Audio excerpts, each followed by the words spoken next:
Hello दोस्तों, आज हम गुणनखंड करना सीखने वाले हैं। दोस्तों, आज हम इस प्रकार के गुणनखंडों को चार भागों में बांट बांट कर अलग अलग दोस्तों हम चार पार्ट बनाएंगे।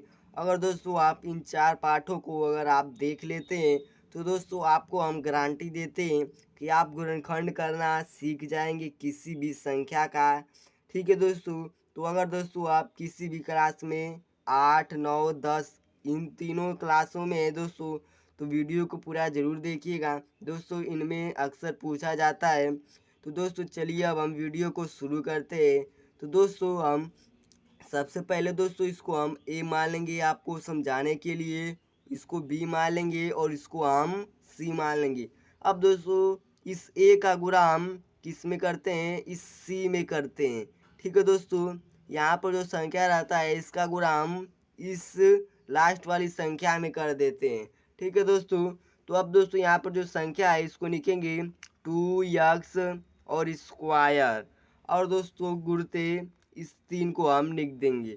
अब दोस्तों इनका हम गुणा कर देंगे। तो दोस्तों इनका गुणा करेंगे तो कितना होगा, हमें 6x प्राप्त होगा।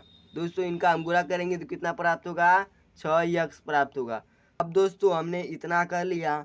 अब दोस्तों हमें दो ऐसी संख्या चाहिए दोस्तों, एक और दो ऐसी संख्या चाहिए, दो संख्या। अगर दोस्तों इनको हम जोड़ें तो हमें दोस्तों 7x प्राप्त हो, और दोस्तों अगर हम गुणा करें तो हमें 6x स्क्वायर प्राप्त हो। तो दोस्तों ऐसी संख्या को हम कहाँ से पता करेंगे, तो दोस्तों इसको भी यहाँ पर जो दोस्तों यहाँ पर संख्या आया है इसका ही दोस्तों हम गुणनखंड करेंगे अभाज्य विधि से।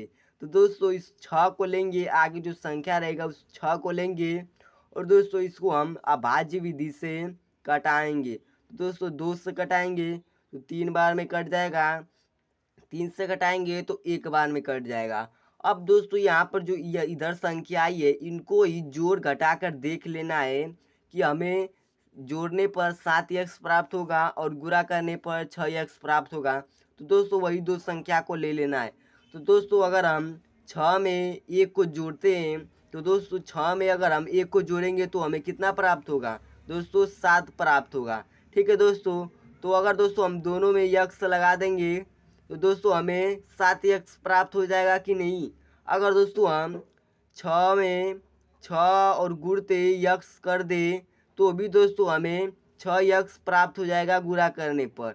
यानी दोस्तों हमें 6 और 1 दो ऐसी संख्या मिल गई है जिनका अगर हम गुणा करते हैं तो हमें 6x प्राप्त हो जाएगा स्क्वायर, और दोस्तों अगर हम जोड़ते हैं तो हमें 7x प्राप्त हो जाएगा।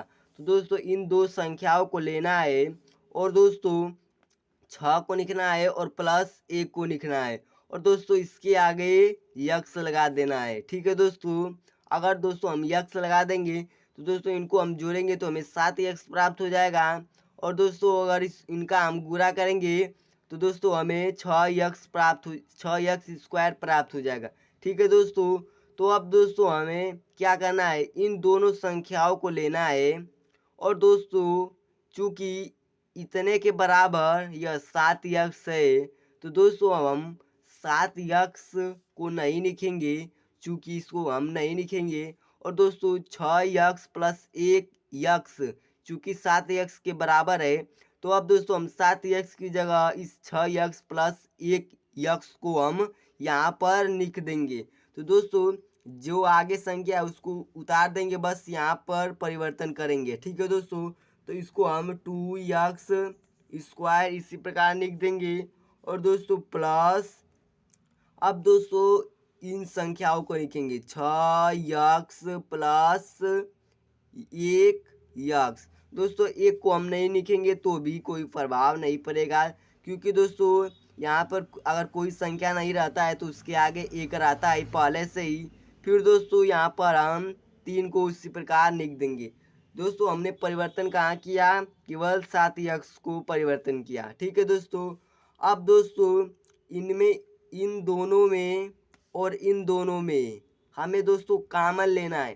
कॉमन का मतलब दोस्तों कि इसमें और इसमें दोनों संख्याओं में क्या सेम है, क्या सेम है। तो दोस्तों सबसे पहले दोस्तों इनको हम अलग अलग यहाँ पर तोड़ते हैं। तो दोस्तों इसको तोड़ेंगे तो 2 और गुणते, चूंकि दोस्तों यहाँ पर कोई चिन्ह नहीं है तो गुणा का चिन्ह है, और यक्स की घात 2 है, यानी दोस्तों यक्स को हमें 2 बार लिख देना है गुणा के रूप में। फिर दोस्तों इस 6x को भी इस नीचे तोड़ेंगे। तो दोस्तों इसको तोड़ेंगे तो कितना टूटेगा, 2 गुणते 3। दोस्तों इनको तोड़ेंगे तो 2 गुणते 3 टूटेगा नहीं, 2 तिहाई 6 हो जाएगा। फिर दोस्तों गुणते यक्स लिखेंगे। अब दोस्तों देखेंगे कि इन दोनों संख्याओं में सेम संख्या क्या है। तो दोस्तों 2 ऊपर भी और 2 नीचे भी, यानी दोस्तों यह संख्या सेम हमें मिल गई। तो एक को लेना है 2 को और यहाँ पर लिख देना है। फिर दोस्तों आगे देखेंगे कोई संख्या मिलेगी तो इनको भी कॉमन लेंगे। तो दोस्तों 3 ऊपर नहीं है इसलिए इसको नहीं लेंगे। यक्स दोस्तों इसमें भी है और इसमें भी है, तो एक को कॉमन ले लेंगे यक्स को। तो यहाँ पर यक्स को भी लिख देंगे। दोस्तों अगर दोनों में कॉमन मिलेगा तो भी लेंगे, नहीं तो नहीं लेंगे।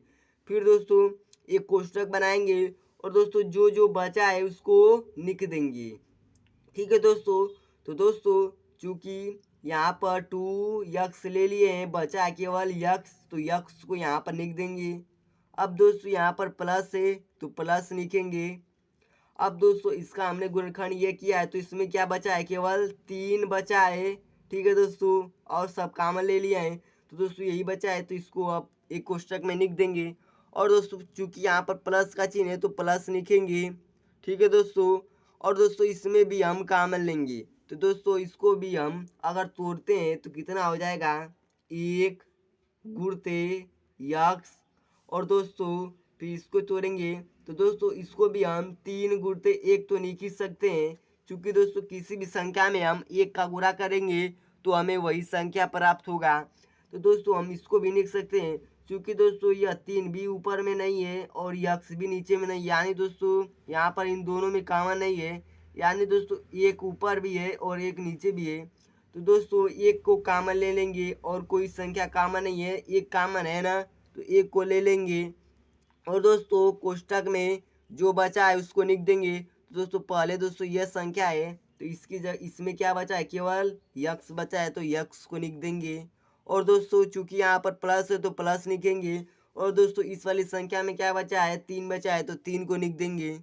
अब दोस्तों अगर दोनों ब्रैकेट में सेम संख्या आया है तो दोस्तों यानी हम सवाल को सही कर रहे हैं, एकदम दोस्तों हम सवाल को सही कर रहे हैं। अगर दोस्तों x+3 इसमें भी आया है तो x+3 इसमें भी आएगा, तो दोस्तों हम सवाल को सही कर रहे हैं। अगर नहीं आएगा तो हम सवाल को गलत कर रहे हैं। तो आ गया दोस्तों। तो अब दोस्तों इन इन दोनों को हमें केवल एक बार लिख देना है, यानी दोस्तों हम यहाँ पर 2 बार है तो चूंकि हम इसको बस एक बार लिख देंगे, x+3 एक कोष्टक में लिख देंगे, इसको नहीं लिखेंगे, केवल एक बार लिखेंगे। फिर दोस्तों एक कोष्टक बनाएंगे और दोस्तों यहाँ पर जो संख्या रहेगा उसको लिख देंगे। तो दोस्तों इसमें क्या है, 2 और x है, और दोस्तों यहाँ पर जो संख्या है इसको लिख देंगे। तो दोस्तों प्लस है तो प्लस लिखेंगे, चीर के साथ दोस्तों लिखेंगे, तो +1 है तो इसको लिख देंगे। तो दोस्तों यही इसका गुणनखंड हो गया। अब दोस्तों इसका हम शून्य कैसे निकालेंगे, तो दोस्तों इसका शून्य 2 निकलेगा। तो दोस्तों हम यक्स और +3 बराबर दोस्तों 0 लिख देंगे।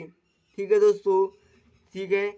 अब दोस्तों हम 3 को हम इधर भेज देंगे तो दोस्तों इसका हमें शून्य प्राप्त हो जाएगा। तो दोस्तों यहाँ पर यक्स लिखेंगे और बराबर दोस्तों यहाँ पर चूंकि प्लस है तो इधर जाएगा तो क्या हो जाएगा, माइनस हो जाएगा, तो -3 लिख देंगे। यही दोस्तों शून्य हो जाएगा। और दोस्तों अभी एक और शून्य निकलेगा।